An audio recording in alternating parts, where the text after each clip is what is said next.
नमस्कार दोस्तों।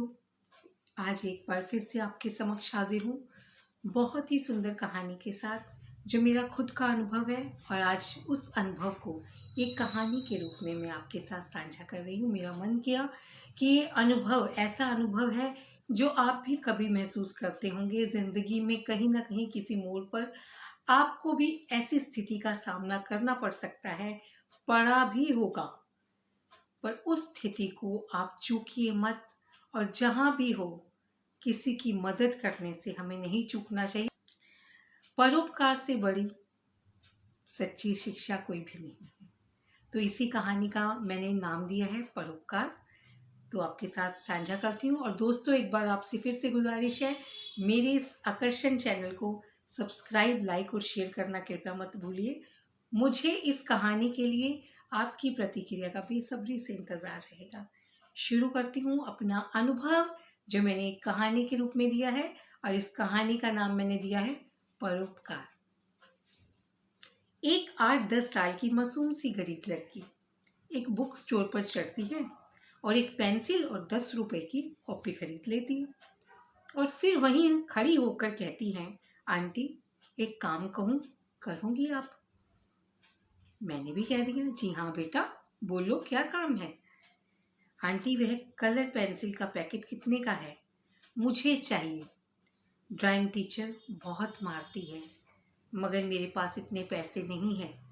ना ही मेरे मम्मी पापा के पास इतने पैसे हैं कि मैं यही कलर पेंसिल का पैकेट खरीद सकूं। शॉपकीपर की आंखें नम हो जाती हैं और वह बोलता है, बेटा, कोई बात नहीं, ये कलर पेंसिल का पैकेट आप ले जाइए, लेकिन आइंदा किसी भी दुकानदार से इस तरह की कोई चीज मत मांगना। मैं वहां खड़ी होकर ये सब देख रही थी, पर मैंने शॉपकीपर से पूछा कि ये पैकेट कितने का है, इस बच्ची को दे दीजिए। शॉपकीपर ने मेरे कहने पर वो पैकेट उस लड़की को दे दिया, और मैंने उसको उसके साथ जो ज़रूरत का सामान था, जिसके लिए उसे रोज उसके टीचर ना लाने के लिए डांट रही थी, कॉपी पेंसिल वो सब भी दिलवाया। वह लेकर वो बहुत खुश हुई। पर मैंने उसे एक चीज़ बोली, एक बात सिखाई कि बेटा, कभी भी ऐसे किसी से भी कोई चीज़ नहीं मांगते, कोई मदद नहीं मांगते।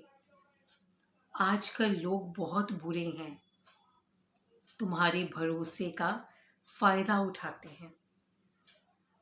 उसने कहा, आंटी, मैं अपने मम्मी पापा से कहकर आपके ये पैसे आहिस्ता आहिस्ता चुका दूंगी।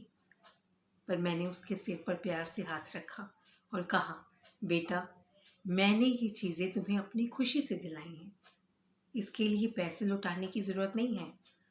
तुम पढ़ लिख कर इतनी बड़ी बन जाओ कि तुम खुद कमा सको और तुम्हें किसी के आगे हाथ फैलाने की ज़रूरत ना पड़े। और बेटा, एक बात हमेशा याद रखना, किसी भी अनजान व्यक्ति से कोई भी वस्तु नहीं मांगनी।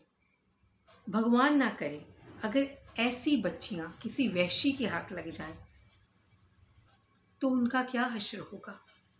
मुझे ये सोचकर बहुत तकलीफ हुई, और मुझे तकलीफ ज़्यादा इस बात से भी हुई कि पढ़े लिखे होते हुए भी शिक्षक अपने बच्चों को चीज़ ना लाने के लिए मारते हैं, पर उनसे उस चीज़ ना लाने का कारण तक नहीं जानना चाहते।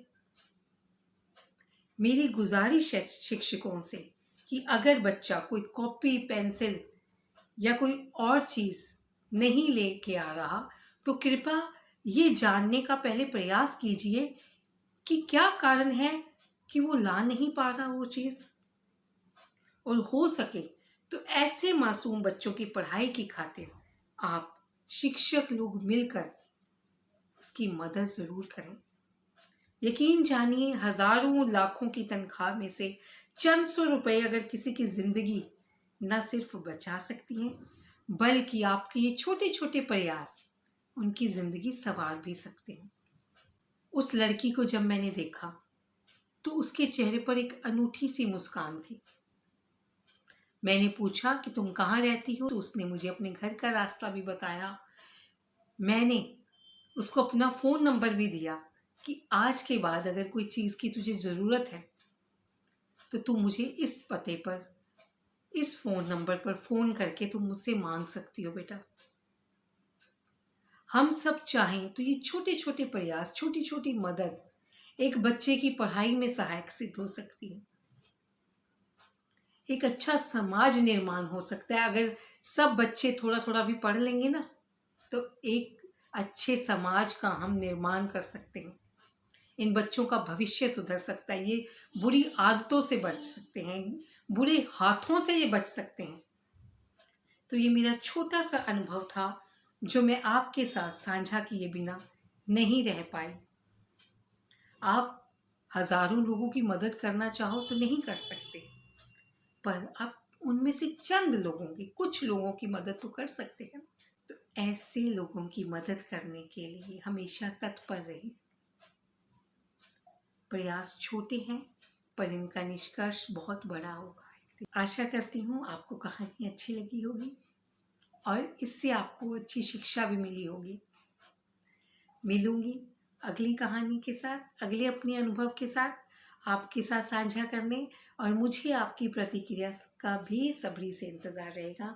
और फिर से एक बार गुजारिश करती हूँ, मेरे इस चैनल को सब्सक्राइब और शेयर करना कृपया मत भूलिएगा। खुश रहिए, स्वस्थ रहिए।